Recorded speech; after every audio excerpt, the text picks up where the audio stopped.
Hi everyone, now we will start with electrochemistry. Electro and chemistry basically chemical reactions में electricity pass कराने से क्या effect होता है या केमिकल रिएक्शन की हेल्प से इलेक्ट्रिसिटी कैसे जनरेट हो जाती है, उसका एक कॉम्बिनेशन अगर हम पढ़ें तो वो होता है आपका इलेक्ट्रोकेमिस्ट्री। कुछ बेसिक सी टर्म्स हैं, आपने फिजिक्स में ध्यान दी होंगी। ओम्स लॉ क्या कहता है कि V potential difference is directly proportional to current, ठीक है। और फॉर्मूला क्या बन जाता है, V is equals to I R, where R stands for resistance. लेकिन ये तभी पॉसिबल होता है जब आपकी फिजिकल कंडीशंस यानी कि टेम्परेचर, प्रेशर, ये सब चीज़ें जो हैं वो कांस्टेंट हों, तभी ये वैलिड है। ओके, अब ये जो R है resistance, R is equals to rho L by A। Rho stands for resistivity, L length of conductor, A stands for area of cross section. Okay, अब R जो है resistance basically the hindrance in the flow of current, right. और R is equal to होता है 1/C। C refers to conductance, the ease in the flow of current. तो C equal होता है kappa into A bye L। Kappa is conductivity, rho is resistivity, या आप इसको बोल सकते हैं specific resistance. C is equals to 1/R होता ही यही है, ठीक है। कप्पा की वैल्यू निकालेंगे तो कंडक्टिविटी इज इक्वल्स टू 1 में रेजिस्टिविटी रो की वैल्यू आप यहाँ से फाइंड आउट कर सकते हैं, तो ये हो जाएगी RA बाय L, वही हमने पुट किया हुआ है। ओके, ये ऐसे आएगा A बाय L, तो ऑब्वियस है कि L आपका ऊपर की तरफ चला जाएगा। अच्छा, 1/R, और ये L बाय A किसके इक्वल होता है, G स्टार के। आप इसको बोल सकते हैं cell constant. Next comes molar conductivity, यानी कि 1 मोल ऑफ इलेक्ट्रोलाइट को अगर आप 2 इलेक्ट्रोड के बीच में रख देंगे तो उस टाइम पे कितनी कंडक्टिविटी होगी उस पर्टिकुलर सॉल्यूशन की, उसको हम कहते हैं molar conductivity, represented by lambda m। This is equals to kappa into 1000/m। ये m स्टैंड्स फॉर मोलारिटी, और ये आपका कप्पा तो कंडक्टिविटी है ही, ठीक है। अब हमें पता है molarity is basically a concentration term, तो हम लिख सकते हैं कप्पा अपॉन में C स्टैंड्स फॉर कंसंट्रेशन, क्योंकि concentration is equals two moles upon volume होती है। आप 1 मोल के लिए बात कर रहे हैं तो C is equals to 1/V, उसको यहाँ पुट कर देंगे तो V ऊपर चला जाएगा, और ये आपका फॉर्मूला आ गया कप्पा इंटू V वॉल्यूम। अब यहाँ देखिए मोलर कंडक्टिविटी, इसकी यूनिट क्या होती है, साइमन सेंटीमीटर स्क्वायर पर मोल। ये कहाँ से आई, पहले R की यूनिट देखो रेजिस्टेंस की, ओम, या आप इसको ऐसे भी लिख सकते हैं साइन से। कंडक्टेंस की बात करें तो ओम इनवर्स, क्योंकि R is equals to 1/C था, आप इसको C is equals to 1/R भी लिख सकते हैं, ठीक है, ओम इनवर्स। और इसके लिए आप लिख सकते हैं मोह, और मोह को दूसरा क्या लिखते हैं, साइमन, रिप्रेजेंटेड बाय S। इन्हीं वैल्यूज़ को अब यहाँ से C की यूनिट आपके पास आ गई, तो आप कप्पा की यूनिट निकाल सकते हैं। उसको निकाल करके जब आप यहाँ पुट करेंगे, और मोलारिटी के लिए तो क्या होगा मोलारिटी के लिए,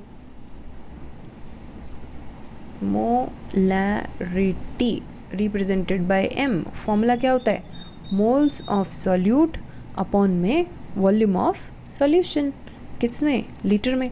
तो इसके लिए फॉर्मूला यूनिट हो जाएगी आपकी मोल पर लीटर, तो ये यहाँ पे पुट करेंगे, ठीक है। तो हमारे पास लैम्डा m आ जाएगा टोटल साइमन सेंटीमीटर स्क्वायर पर मोल। चलिए नेक्स्ट देखिए, हमारे पास 2 तरीके के सेल होते हैं, एक होता है इलेक्ट्रोकेमिकल सेल और दूसरा होता है इलेक्ट्रोलिटिक सेल। इलेक्ट्रोकेमिकल सेल में क्या होता है कि हमारी रिएक्शंस होती हैं और उनसे हमें करंट प्रोड्यूस करने में हेल्प होती है। रिएक्शन जब होगी तो वहाँ कुछ ना कुछ amount of chemical energy introduce हो जाएगी, और जब इलेक्ट्रिक करंट वहाँ से जनरेट होगा तो वहाँ पे इलेक्ट्रिकल एनर्जी प्रोड्यूस हो जाएगी। तो बेसिकली वो सेल जिनमें chemical energy gets converted into electrical energy, उनको हम कहते हैं electrochemical cell. Best example is galvanic cell, या फिर आप टेनियल सेल बोल सकते हैं उसको। अच्छा, अब देखिए ये जो रिएक्शन है, जब रिएक्शन अपने आप हो रही है वहीं से तो केमिकल एनर्जी प्रोड्यूस हो रही है। केमिकल एनर्जी अपने आप प्रोड्यूस हो रही है और उससे हम इलेक्ट्रिकल में कन्वर्ट कर रहे हैं, यानी रिएक्शन अपने आप हो रही थी। Those reaction which occur by themselves, उसको हम क्या बोलते हैं, स्पॉन्टेनियस रिएक्शंस। तो हम कह सकते हैं कि इलेक्ट्रोकेमिकल सेल में जो हमारे पास रिएक्शंस होंगी वो कौन सी होंगी, स्पॉन्टेनियस रिएक्शंस होंगी। दूसरा देखो इसी का बिल्कुल उल्टा, अगर नॉन स्पॉन्टेनियस रिएक्शन है यानी रिएक्शन होना नहीं चाहती लेकिन आप जानबूझकर इलेक्ट्रिसिटी दे रहे हैं, इलेक्ट्रिसिटी देने की वजह से रिएक्शन वहाँ पर हो रही है, इलेक्ट्रिकल एनर्जी दी फिर केमिकल एनर्जी प्रोड्यूस हुई, इसको हम कहेंगे इलेक्ट्रोलिटिक सेल। लिटिक का मतलब होता है लाइसिस यानी कि ब्रेकडाउन, और इलेक्ट्रोलिटिक यानी इलेक्ट्रिसिटी की प्रेजेंस में ब्रेकडाउन।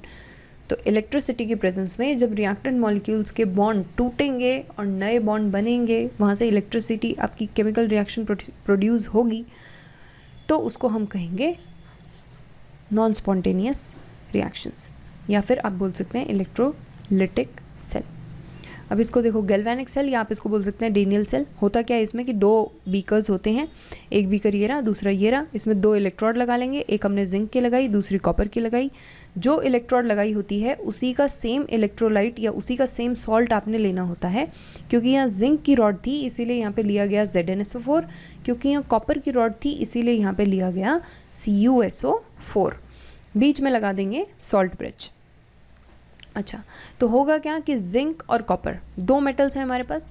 जिंक जो है वो ऑक्सीडाइज हो जाएगा, तो ऑक्सीडाइज होगा तो लॉस ऑफ इलेक्ट्रॉन होगा। तो जिंक टूट रहा है Zn2 पॉजिटिव में और रिलीज कर रहा है 2 इलेक्ट्रॉन्स। ये जो 2 इलेक्ट्रॉन्स हैं, ये जो कॉपर है ये इन 2 इलेक्ट्रॉन को खा जाएगा, एक्सेप्ट करेगा और बना लेगा कॉपर सॉलिड। दोबारा देखो इसको एक बार, ये आपका यहाँ से हुआ जिंक इलेक्ट्रोड, ये आपकी बनी हुई है पूरी, ठीक है, आपको दिख रही है। अब इसके अंदर क्या हुआ, ये वाली रिएक्शन हुई, ये जिंक कन्वर्ट हो गया Zn2 पॉजिटिव में और इलेक्ट्रॉन में। Zn2 पॉजिटिव तो आपका बीकर में चला गया, इलेक्ट्रॉन जो थे वो यहाँ से बहुत सारे जब इलेक्ट्रॉन हो जाएंगे तो उनकी मूवमेंट स्टार्ट हो जाएगी। मूवमेंट स्टार्ट हो जाएगी तो एंड में कहाँ पहुँचेंगे, यहाँ पे। और जैसे ही Cu2 पॉजिटिव को, ये Cu2 पॉजिटिव को इलेक्ट्रॉन चमकेगा तो ये ऊपर जाएगा उसको एक्सेप्ट करने, खाने के लिए, क्या बनाएगा Cu सॉलिड। तो विद टाइम क्या होगा कि जिंक टूटता चला जाएगा और कॉपर बनता चला जाएगा। तो कॉपर जो कि बन रहा है वहाँ पे डिपॉजिट हो रहा है ना यहाँ कॉपर, तो विद टाइम कॉपर की इलेक्ट्रोड कैसी हो जाएगी, थिक, और विद टाइम जिंक की इलेक्ट्रोड कैसी हो जाएगी, थिन। ये पतली होती चल जाएगी और ये मोटी होती चल जाएगी। ओवरऑल रिएक्शन अगर हम बात करें तो ये होगी जिसमें zinc plus CuSO4 gives ZnSO4 plus Cu। Zinc का क्या हो रहा है, ऑक्सीडेशन, और कॉपर का क्या हो रहा है, रिडक्शन। ठीक है, अब इसकी उल्टी रिएक्शन नहीं हो सकती थी, यानी ZnSO4 को अगर कॉपर के साथ इंट्रोड्यूस कराएं, या हम कहते हैं कि कॉपर को आप जिंक सल्फेट के किसी बीकर यूटेंसिल में स्टोर नहीं कर सकते, जबकि अब इसको क्यों नहीं कर पाएंगे,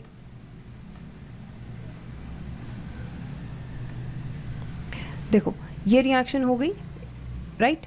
अब यहाँ पे क्या है, ये रिएक्शन नहीं हो पाएगी, यानी ZnSO4 प्लस Cu ये रिएक्शन पॉसिबल नहीं हो पाएगी। क्यों पॉसिबल नहीं हो पाएगी, इसका आंसर देगी रिएक्टिविटी सीरीज।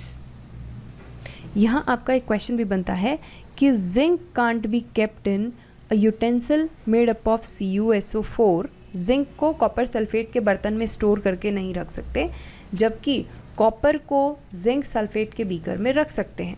तो रिएक्शन से एक चीज़ तो आप साफ देख सकते हैं कि मैम कॉपर को तो अगर जिंक सल्फेट में रख भी देंगे तो कोई इश्यू नहीं है, क्योंकि वो उससे रिएक्ट नहीं करेगा। लेकिन अगर जिंक को रख दिया कॉपर सल्फेट के साथ में तो वो तो रिएक्ट कर जाएगा, बर्तन के साथ ही रिएक्ट कर जाएगा, बचेगा ही नहीं।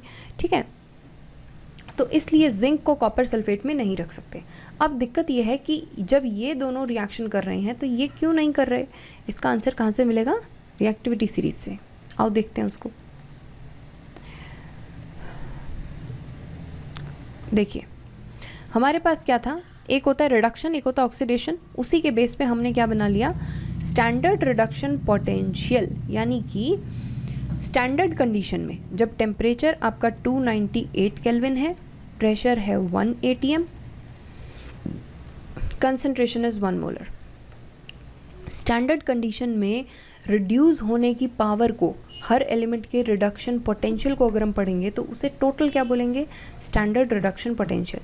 रिडक्शन पोटेंशियल पे हमने पूरी एक सीरीज़ बना ली और हमने कहा कि लिथियम जो है इसका स्टैंडर्ड रिडक्शन पोटेंशियल की वैल्यू है नेगेटिव, हाइड्रोजन की होती है 0 और फ्लोरीन की कैसी होती है, मोस्ट पॉजिटिव, इनके बीच में यहाँ जो डॉट डॉट है इसका मतलब यहाँ कुछ एलिमेंट्स हैं, सिमिलरली यहाँ भी कुछ एलिमेंट्स हैं। ये बस एक ओवरव्यू आपको दिया हुआ है इलेक्ट्रोकेमिकल सीरीज़ का। इस सीरीज़ से हमें पता चलता है कि कौन सा एलिमेंट सबसे ज़्यादा रिड्यूस होगा, कौन सा एलिमेंट मोर रिएक्टिव है। ठीक है, कैसे पता चलता है, देखिए जिन भी एलिमेंट्स के SRP की वैल्यू -2 से भी कम है वो आपके मोस्ट इलेक्ट्रोपॉजिटिव एलिमेंट्स हैं, यानी वो इलेक्ट्रॉन को लूज़ करना चाहते हैं, यानी वो ऑक्सीडाइज होना चाहते हैं। जिनकी भी SRP की वैल्यू -2 से 0 तक है वो मॉडरेट इलेक्ट्रोपॉजिटिव हैं, और जिनकी SRP की वैल्यू ग्रेटर देन 0 है, +1, 2 पॉजिटिव वैल्यू कोई भी आ रही है, तो वो वीक इलेक्ट्रोपॉजिटिव है। यानी आप कह सकते हैं कि इनका नेचर कैसा होगा, इलेक्ट्रोनेगेटिव नेचर के ये मिलेंगे। इलेक्ट्रोनेगेटिव का मतलब कि इलेक्ट्रॉन को गेन करेंगे, इलेक्ट्रॉन को गेन करेंगे यानी ये रिड्यूस होंगे, रिडक्शन करेंगे। ठीक है, अच्छा, तो SRP के बेस पे ऐसे हम पता कर सकते हैं, जिसका SRP की वैल्यू जितनी ज़्यादा वो उतना ही ज़्यादा रिड्यूस होगा, जिसके SRP की वैल्यू जितनी कम यानी जितना नेगेटिव होगी, नेगेटिव में और कम होगी, -3 हो, -2 हो, तो हम कहेंगे -3 तो और छोटी वैल्यू है एज़ कम्पेयर टू -2, तो ये -3 वाला क्या करेगा, ऑक्सीडाइज करेगा, ये ऑक्सीडाइज करेगा, ये क्या करेगा, रिड्यूस करेगा। ऐसे हम पता कर सकते हैं किसी भी एलिमेंट के बारे में कि कौन ऑक्सीडाइज होगा और कौन रिड्यूस होगा। अभी देखिए इस पूरे के पूरे डायग्राम में आपको यहाँ ये दिख रहा है, ये हमने एक सॉल्ट ब्रिज लगाया हुआ है। रिएक्शन तो देखो इस चैम्बर और इस चैम्बर के बीच में हो रही थी, ये सॉल्ट ब्रिज लगाने का क्या काम है। सॉल्ट ब्रिज से क्या होता है बच्चों कि सॉल्ट ब्रिज का नेचर है इनर्ट, ये अपने आप में तो रिएक्शन नहीं करेगा लेकिन प्रोग्रेस ऑफ रिएक्शन में हेल्प ज़रूर करता है। कैसे करता है कि ये डेपोजिशन ऑफ चार्जेस को रोकता है। कोई भी चार्ज जो बीकर में Zn2 पॉजिटिव बन रहे हैं यहाँ पे अलग, तो ये चार्जेस को डेपोजिट नहीं होने देता। दूसरी चीज़ ये मेंटेन करके रखता है न्यूट्रलिटी, चार्जेस पूरे के पूरे कैसे रहते हैं, बैलेंस्ड रहते हैं। अब इस सॉल्ट ब्रिज में मोस्टली जो हम लेते हैं वो पोटेशियम के सॉल्ट होते हैं। पोटेशियम का ही क्यों ले रहे हैं, क्योंकि देखो पोटेशियम कैसा है, मोस्ट रिएक्टिव है। मोस्ट रिएक्टिव होने की वजह से ये पूरे के पूरे सॉल्ट ब्रिज को कैसा बना देता है, इनर्ट, यानी इसको तो कोई रिप्लेस नहीं कर सकता। ये तो जम करके बैठ गया अपना सॉल्ट ब्रिज इस ट्यूब के अंदर, अब इसको तो कोई हटा नहीं सकेगा। तो जो भी Zn2 पॉजिटिव बीकर में पड़ा हुआ है, ये जो Zn2 पॉजिटिव बीकर में था, ऐसा तो नहीं हो सकता ना कि ये यहाँ पर आए और सॉल्ट ब्रिज में आना शुरू हो जाए। आने ही नहीं देगा पोटेशियम उसको, क्योंकि पोटेशियम को रिप्लेस करने की पावर किसी के पास है ही नहीं। इसीलिए K पॉजिटिव ना तो खुद वहाँ से हटेगा और पूरे सॉल्ट ब्रिज को कैसा रखेगा, इलेक्ट्रॉनिकली न्यूट्रल, या फिर न्यूट्रलिटी मेंटेन करके रखेगा। इसीलिए हम पोटेशियम के ही सॉल्ट को प्रेफर करते हैं। नेक्स्ट, अगर हम केटाइंस की बात करें तो केटाइंस वो केटाइन जिनकी SRP की वैल्यू हाई है वो सबसे पहले डिस्चार्ज होते हैं। सिमिलरली एनायंस जिनकी SRP की वैल्यू बहुत लो है वो सबसे पहले डिस्चार्ज होते हैं। अब आप अच्छा, वो मेटल्स जिनकी SRP की वैल्यू लीस्ट है वो कैसे होते हैं, हाईली रिएक्टिव। ये हम देख चुके हैं, ये देखो, ये मेटल्स जिनकी SRP की वैल्यू कैसी है, हाईली नेगेटिव, ये कैसे होते हैं, मोस्ट रिएक्टिव ये भी हैं। अब इसी के अंदर तो ये था can replace metal from their salt, लेकिन हमने वहाँ पे इसीलिए क्या रखा था, सॉल्ट ब्रिज में रखा पोटेशियम। पोटेशियम को कोई रिप्लेस नहीं कर सकता, रिप्लेस नहीं कर सकता तो फिर ये स्टेबल नेचर का है। अब ये सीरीज़ आप इस तरीके से लर्न कर सकते हैं, लेके 12 सरदार का नाम, मांगे अली महान, जानकर फेंके सीढ़ी कोई नीचे, सुनो प्यारा बच्चा है, क्यों आई आगे, होगी बाहर पिटाई और फास्ट। ठीक है, ये पूरी आपकी सीरीज़ ही दी हुई है, Li से स्टार्ट है और ये F2 तक है। ये सारे चार्जेस इसमें रिप्रेजेंटेड नहीं हैं लेकिन ये चार्ज्ड लिखे हुए हैं। Li पॉजिटिव क्योंकि SRP की टर्म में है ना ये पूरी, K positive, Ba2 positive, Sr2 positive, Ca2 positive, Na positive, Mg2 positive, Al3 positive and so on, इस तरीके से। ठीक है, ये सारा आपके रिडक्शन की टर्म्स में ही बताया हुआ है। Next is electrode potential. देखो इलेक्ट्रोड पोटेंशियल क्या होता है, किसी भी इलेक्ट्रोड पे कितना पोटेंशियल है, कितनी पावर है। ठीक है, कितना पोटेंशियल डिफरेंस वो जनरेट कर पा रही है इलेक्ट्रोड और इलेक्ट्रोलिटिक सॉल्यूशन के बीच में, उसको बोलते हैं इलेक्ट्रोड पोटेंशियल। इलेक्ट्रोड पोटेंशियल दो तरीके का हो सकता है, एक ऑक्सीडाइजिंग की टर्म में और एक रिडक्शन की टर्म में। अगर आप स्टैंडर्ड कंडीशन में ले रहे हैं तो हम उसको बोलेंगे standard reduction potential, standard oxidation potential. अब IUPAC ने ये बोला कि दोनों में से मैं किसी एक को ही ऑफिशियली कंसीडर कर सकता हूँ, या तो हम सभी मिल करके रिडक्शन की टर्म में बात करेंगे कि कौन सा एलिमेंट कितना रिएक्टिव है, या फिर हम सब मिल करके ऑक्सीडेशन की टर्म में बात करेंगे कि कौन सा एलिमेंट कितना रिएक्टिव है। तो वो कहता है कि SRP को मैं ऑफिशियल कंसीडर कर लेता हूँ, ऑफिशियली इसको हम मान लेते हैं। तो जब हम लिखेंगे स्टैंडर्ड इलेक्ट्रोड पोटेंशियल तो हम बात करेंगे स्टैंडर्ड रिडक्शन पोटेंशियल की। यानी अगर आपसे पूछता है कि मोर रिएक्टिव एलिमेंट्स कौन सा है, तो वो SRP के टर्म में आपसे पूछ रहा है कि किसका स्टैंडर्ड रिडक्शन पोटेंशियल सबसे ज़्यादा है, जिसका सबसे ज़्यादा वो सबसे ज़्यादा रिएक्टिव। नेक्स्ट पे चलो, सेल पोटेंशियल। सेल पोटेंशियल को आप अलग अलग तरीके से निकाल सकते हैं, या तो EMF को आप लिख सकते हैं E cathode minus E anode, या लिख सकते हैं E right minus E left, या आप लिख सकते हैं E reduction minus E oxidation. मैं इसको सबसे ज़्यादा प्रेफर करती हूँ and I suggest to you कि आप इस पर फोकस करें। E सेल कभी भी निकालना हो तो E reduction minus E oxidation कर लीजिए, आपका आंसर आ जाएगा।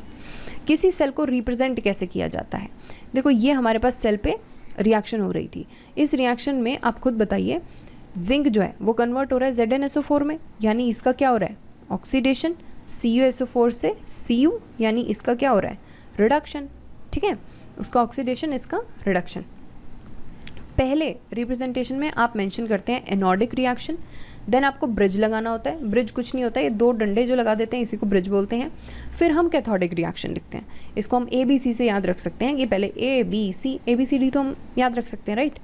अच्छा, तो anodic reaction Zn changes to Zn2 positive, and यहाँ पे Cu2 positive changes to Cu, Zn changes to Zn2 positive, वही तो यहाँ लिखा है Zn changes to Zn2 positive. Reaction को लिख दो बस ऐसे एज इट इज़। यहाँ पे Cu2 positive changes to Cu, तो मैंने वही लिख दिया Cu2 positive changes to Cu। अब ध्यान ये रखना है कि क्या आपका फेज चेंज हो रहा है। यहाँ जिंक जो था ये तो सॉलिड फॉर्म में था, और यहाँ Zn2 पॉजिटिव जो है वो एक्वस फॉर्म में है, यानी फेज चेंज हो रहा है। अगर फेज चेंज हो रहा है तो आपको लगाना पड़ेगा बार रिप्रेजेंट्स की फेज जो है वो चेंज हो रहा है। अगर फेज चेंज नहीं होता, लेट्स से सॉलिड से सॉलिड रहता या पहले ही एक्वस से एक्वस होता, तो आप सिंपली कॉमा से काम चला सकते हैं। एक कॉमा लगा दीजिए दोनों के बीच में, दैट इज सफिशिएंट, फिर आपको बार लगाने की ज़रूरत नहीं है। ओके, चलिए नेक्स्ट पे। नेक्स्ट है स्टैंडर्ड हाइड्रोजन इलेक्ट्रोड। ये जो हाइड्रोजन की इलेक्ट्रोड को हम स्टैंडर्ड कंडीशन पे पढ़ेंगे तो उसको हम बोलते हैं स्टैंडर्ड हाइड्रोजन इलेक्ट्रोड। तो देखिए SHE ये कुछ इस तरीके से दिखता है।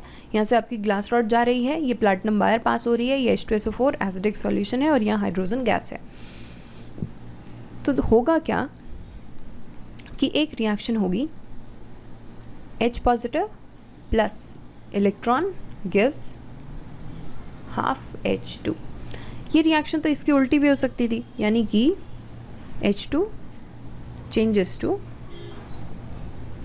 Half H2 changes to H positive plus electron, बिल्कुल हो सकती थी। अगर आपकी रिएक्शन ऐसी हो रही है या आपकी रिएक्शन ऐसी हो, दोनों तरफ हो सकती है, मैं अभी के लिए मान रही हूँ कि ऐसी है। इस रिएक्शन के लिए अगर मुझे रिप्रेजेंटेशन लिखनी है तो स्टैंडर्ड हाइड्रोजन इलेक्ट्रोड में आपको ध्यान देना पड़ेगा कि आप मेंशन करेंगे प्लैटिनम। ये जो प्लैटिनम वायर आपने ली थी पूरा इनर्ट रहती है, ये इसलिए ली थी, तो प्लैटिनम वायर को मेंशन आपने करना पड़ेगा। प्लैटिनम का फेस कैसा होता है सॉलिड, तो हम लिख देंगे सॉलिड। रिएक्शन क्या हो रही थी H2 changes to H positive, तो वही लिख देंगे H2 changes to H positive, क्योंकि ये गैशियस है ये एक्वस है, फेस दोनों का चेंज हो रहा है, तो आप बीच में लगा देंगे बार। इस तरीके के रिएक्शंस को हम कहते हैं हाफ सेल रिएक्शंस। जहाँ पे सिर्फ ऑक्सीडेशन या सिर्फ रिडक्शन हो रहा हो तो उसको क्या बोलते हैं हाफ सेल रिएक्शंस। अब शी जो है यानी हाइड्रोजन इलेक्ट्रोड, इसकी स्पेशलिटी है कि इसका E0 कैसा होता है 0। यही हमने देखो पहले SRP की जो सीरीज़ पढ़ी थी उसमें मैंने आपसे कहा था कि उसमें मैंने आपसे वो बोला था कि लिथियम के लिए हमारे वैल्यू कैसी थी नेगेटिव, हाइड्रोजन के लिए ज़ीरो और बाकी मेटल्स के लिए बाकी एलिमेंट्स के लिए कैसे आ रही थी, बाकी एलिमेंट्स की नेगेटिव। तो S H E E not S H E जो हमने लिखा है ये उसी को मेंशन किया है कि इसके एस आर पी की वैल्यू कैसी आएगी, ज़ीरो। अब इसके एस आर पी की निकालो या इसके तो एस ओ पी की निकालो, किसी को भी निकालो, दोनों तरफ वैल्यू तो ज़ीरो ही है।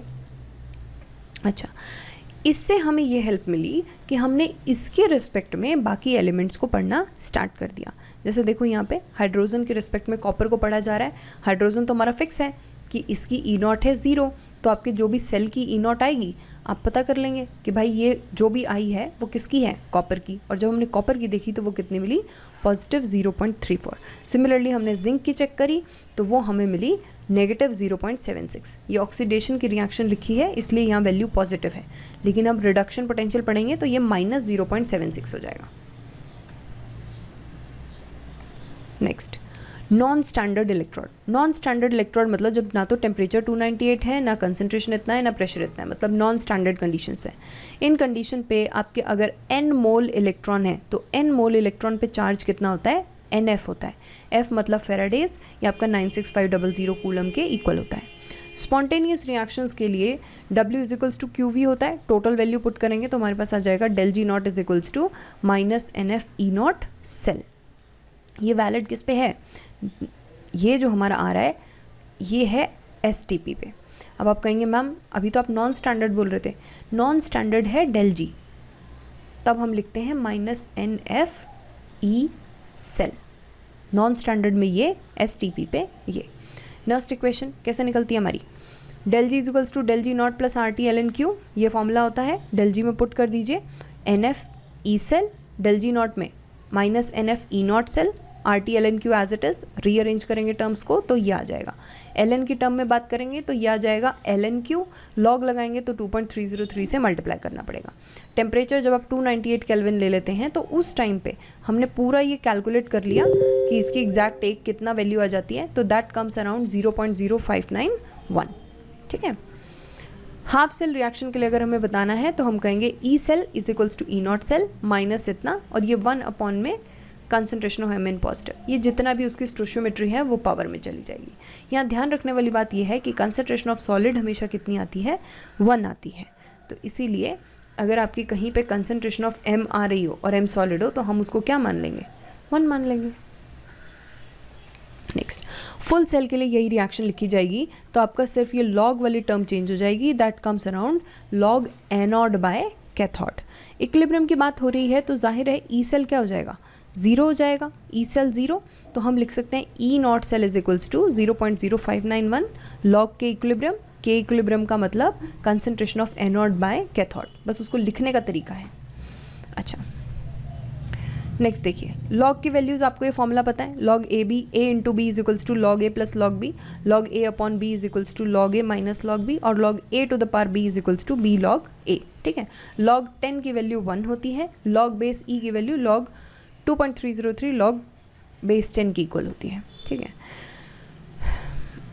अब होते हैं कंसंट्रेशन सेल। कंसंट्रेशन सेल से हमें क्या होता है, वो सेल जो कि एक ही एलिमेंट की एनोड और कैथोडिक रिएक्शन हो रही होती हैं लेकिन कंसंट्रेशन दोनों में अलग अलग होती हैं, तो उसको हम बोलते हैं कंसंट्रेशन सेल।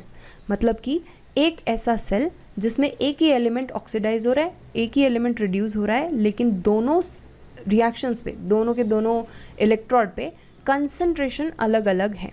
जैसे यहाँ जिंक ही आपका Zn changes to Zn2 positive oxidise हो रहा है, Zn2 पॉजिटिव से जिंक ये आपका रिड्यूस हो रहा है, लेकिन यहाँ कंसंट्रेशन कितना है, C1, और यहाँ कंसंट्रेशन C2। कंसंट्रेशन सेल के लिए ई नॉट की वैल्यू रहती है 0, E cell is equals to minus 0.0591 by n log C1 by C2। ये C1 आपकी कंसंट्रेशन एट एनोड और C2 आपकी concentration at cathode. Right. Next, conductivity kappa. Kappa जो है वो आपकी डायरेक्टली प्रोपोर्शनल है डाइल्यूशन से। जितना डाइल्यूशन बढ़ेगा तो कंडक्टिविटी बढ़ेगी, ये एक जनरल ट्रेंड है। अब देखते हैं in terms of strong and weak electrolyte. तो कहता है कि स्ट्रॉन्ग इलेक्ट्रोलाइट मतलब वो इलेक्ट्रोलाइट जो 100% डिसोसिएट हो गए, जिसके सारे आयन एक बार में टूट गए।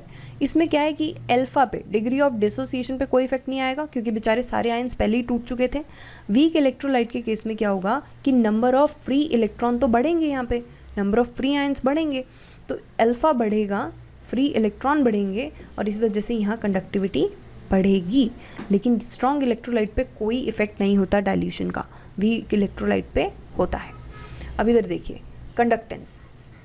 कंडक्टेंस का क्या है कि जितना डाइल्यूशन बढ़ेगा उतनी ज़्यादा वॉल्यूम बढ़ेगी, जितनी वॉल्यूम बढ़ेगी उतना ही आयंस के बीच में फोर्स ऑफ अट्रैक्शन क्या होगा, कम होता चला जाएगा, डिक्रीज़ हो जाएगा। फोर्स ऑफ अट्रैक्शन डिक्रीज़ है तो मोबिलिटी, मूविंग टेंडेंसी बढ़ेगी, और अगर मोबिलिटी या मूविंग टेंडेंसी बढ़ेगी तो हम कह सकते हैं कि कंडक्टेंस ऑफ आयंस ये क्या होगा, बढ़ेगा। नेक्स्ट देखिए कप्पा में क्या होता है कि जैसे ही आपने डाइल्यूशन किया तो on dilution number of free ions जो हैं पर ml, क्योंकि कंडक्टिविटी इज बेसिकली कंडक्टेंस पर ml, 1 ml में कितने आयंस हैं। जैसे ही आप डाइल्यूशन करेंगे तो 1 ml में जो नंबर ऑफ आयंस हैं वो डिक्रीज़ हो जाएंगे, और अगर 1 ml में नंबर ऑफ आयंस डिक्रीज़ करेंगे तो जाहिर है कि कंडक्टिविटी भी डिक्रीज़ करेगी। फ्री आयंस का नंबर ही आपने डिक्रीज़ कर दिया तो डिक्रीज़ होगा। अच्छा, लैम्डा एम डिपेंड करता है 2 चीज़ों पे, कप्पा पे और वी पे। अब डाइल्यूशन करने पे कप्पा कहता है कि मैं तो डिक्रीज़ होऊंगा, जबकि वॉल्यूम तो इंक्रीज़ होती है। आपने पहले 10 लीटर था, अब आपने 20 लीटर कर दिया पूरे सॉल्यूशन की वॉल्यूम तो बढ़ी है। लैम्डा एम जो है वो बड़ा है। लैम्डा एम बड़ा क्यों है, क्योंकि कप्पा में जो डिक्रीज़ आता है दैट इज़ स्लाइट डिक्रीज़, थोड़ा डिक्रीज़ है। वॉल्यूम में जो इंक्रीज़ है दैट इज़ रैपिड, बहुत रैपिडली इंक्रीज़ होती है, इसीलिए lambda M on dilution increases. Molar conductance, lambda M naught at infinite dilution, मतलब जो आपने इन्फानाइट डाइल्यूशन कर दिया है उस टाइम पे कह रहा है। तो उस टाइम पे आप इसको ऐसे पढ़ सकते हैं कि पहले हमारी लेट्स से वॉल्यूम थी 10, फिर आप और ऐड कर रहे हैं, आपने कर दी 20, फिर आपने कर दी 30, एक पर्टिकुलर ऐसी कंसंट्रेशन आ गई, एक पर्टिकुलर ऐसी वॉल्यूम आ गई, जिसके बाद आप कितना ही वॉल्यूम को इंक्रीज़ करें लैम्डा एम पे कोई इफेक्ट ही नहीं पड़ रहा, मोलर कंडक्टेंस पे कोई इफेक्ट नहीं पड़ रहा। तो उस पर्टिकुलर कंडक्टेंस को हम कहते हैं molar conductance at infinite dilution. समझ गए?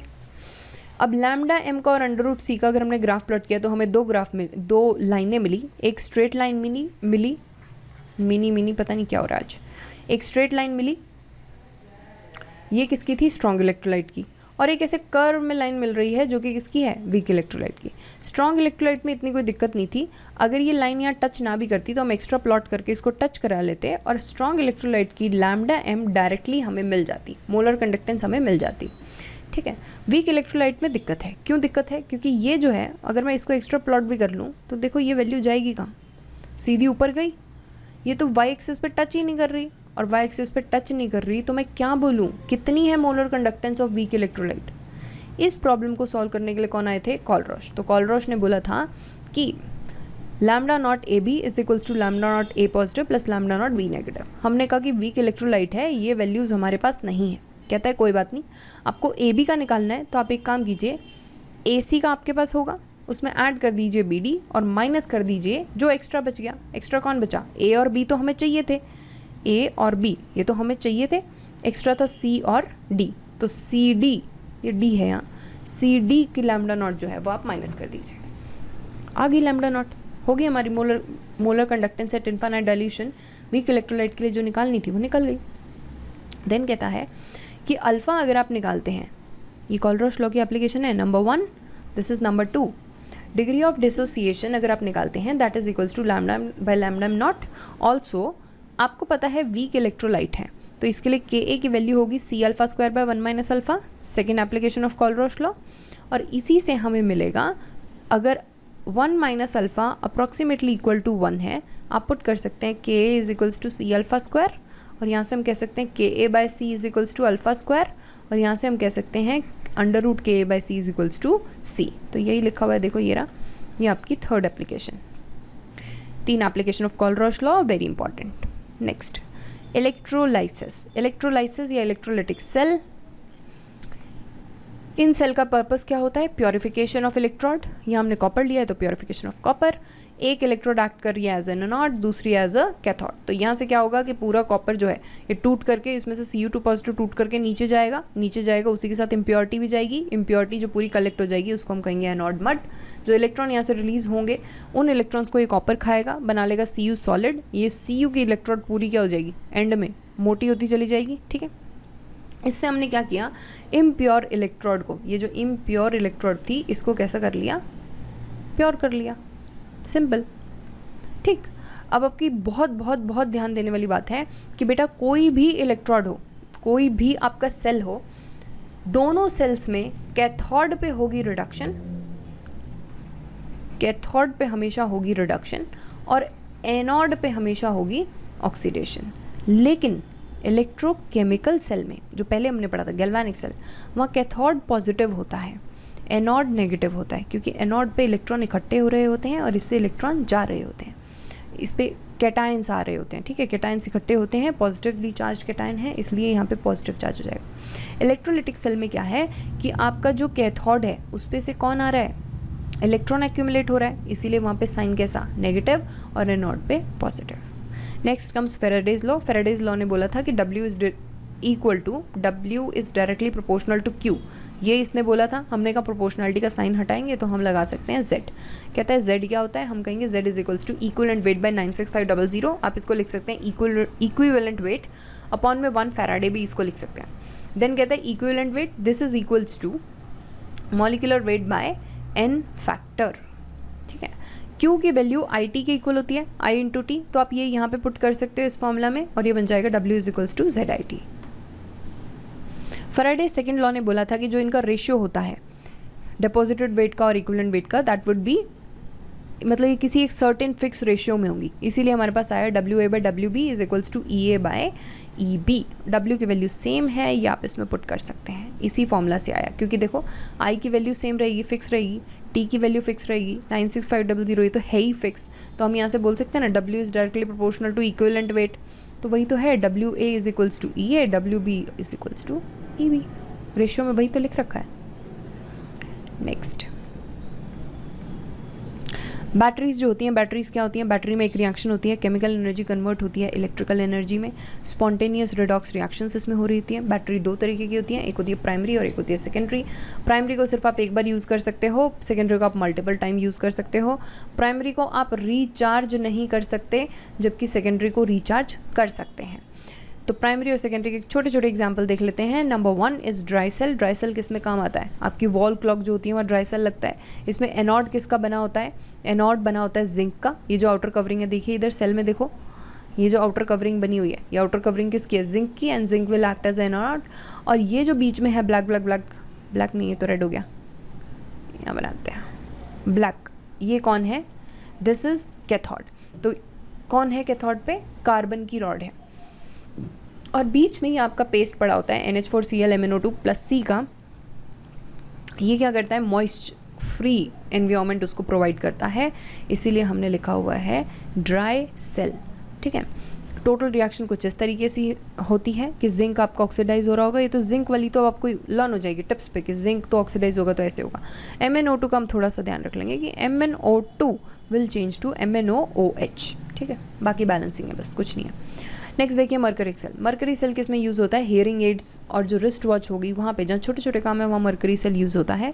इसमें एनोड पे कौन होता है? Zinc mercury amalgam. कैथोड पे होता है मरकरिक ऑक्साइड और कार्बन का एक पेस्ट। और इलेक्ट्रोलाइट किसका होता है? KOH और ZNO का। ठीक है, लेड स्टोरेज ये हमारे इन्वर्टर्स में स्पेशली मिलती है, जिस टाइम पे डिसचार्जिंग हो रही होती है, यानी जब इन्वर्टर घर में दे रहा होता है इलेक्ट्रिसिटी, उस टाइम पे ये रिएक्शन होती है। PB changes to PB + PbO2 changes to PbSO4। और जब वो फिर से चार्ज हो रहा होता है, जब लाइट आ जाती है, तो ये रिएक्शन उल्टी हो जाती है। यहाँ पे एनोड किसका बना होता है? लेड का। कार्बन कैथोड पे कौन होता है? कैथोड पे होता है lead grid packed with PbO2। और इलेक्ट्रोलाइट किसका होता है? 38% H2SO4 solution. Nickel cadmium cell. Nickel cadmium cell में क्या है कि कैडमियम पहले कैडमियम ऑक्साइड में चेंज हो रहा है, और ये जो NiOH होल थ्राइस है ये चेंज हो जाएगा NiOH होल ट्वाइस में। That's it. Fuel cell very very important, क्योंकि इसके अंदर क्या है कि एस्ट्रोनॉट्स जो होते हैं वो अपने साथ ज़्यादा अमाउंट ऑफ वाटर लेके नहीं जा सकते, तो वो किसको लेके जाते हैं, फ्यूल सेल को लेके जाते हैं। इसके अंदर डायरेक्टली H2 आपका रिएक्ट करता है विद O2 और क्या बना देता है, वाटर। तो वाटर जब भी चाहिए होता है तो वो फ्यूल सेल में से निकाल लेते हैं। Last but important, corrosion. Corrosion iron की टर्म में पढ़े तो हम इसको क्या बोलते हैं, रस्टिंग बोलते हैं। बाकी एलिमेंट्स की टर्म में पढ़े तो हम उसको कोरोजन बोलते हैं। कोरोजन होने में दो तरीके की रिएक्शन होती है, एक तो एयर में होती है, दूसरी मेटल के सरफेस पे होती है। एयर में क्या होता है कि जो CO2 प्रेजेंट है, कार्बन डाइऑक्साइड बहुत है हवा में, ठीक है, CO2 reacts with water molecules, water droplet जो कि प्रेजेंट हैं, और ये बना लेते हैं H2CO3। H2CO3 is carbonic acid. H2CO3 की प्रॉपर्टी है कि ये टूट करके आपका H पॉजिटिव रिलीज़ कर सकता है और साथ में निकलेगा CO3 नेगेटिव। अब ये जो H पॉजिटिव यहाँ से रिलीज़ हुआ है, इसको ध्यान रखना। देन मेटल की सरफेस पे आयरन तो बैठा ही है टूटने के लिए, आयरन टूट करके क्या बनाएगा, Fe2 positive plus 4 electron. This Fe2 positive, अब ये जो रिएक्शन है मेटल की सरफेस पे, एलिमेंट्स जो एटम्स जो कर रहे हैं कि एटम टूट करके आयन बना रहा है, उसी टाइम पे H पॉजिटिव वहाँ आ जाता है रिएक्ट करने। तो ये जो 4H पॉजिटिव यहाँ से H2CO3 ने रिलीज़ किया था, this 4H positive reacts with oxygen and it forms water. इन दोनों रिएक्शन के होने पे नेट इफेक्ट कुछ ऐसा बनता है और यहाँ से प्रोड्यूस होता है 2 Fe2 पॉजिटिव्स। बस सारा काम इस Fe2 पॉजिटिव का ही है। Fe2 पॉजिटिव एनवायरनमेंट में प्रेजेंट ऑक्सीजन से रिएक्ट करेगा और बना लेगा Fe2O3, ऑक्साइड बन गई। ये जो ऑक्साइड बनी है ये X वाटर मॉलिक्यूल के साथ में अटैच हो जाती है और बना लेती है Fe2O3.X H2O। This is the only formula for rust. यही होता है रस्ट, ठीक है। Thank you.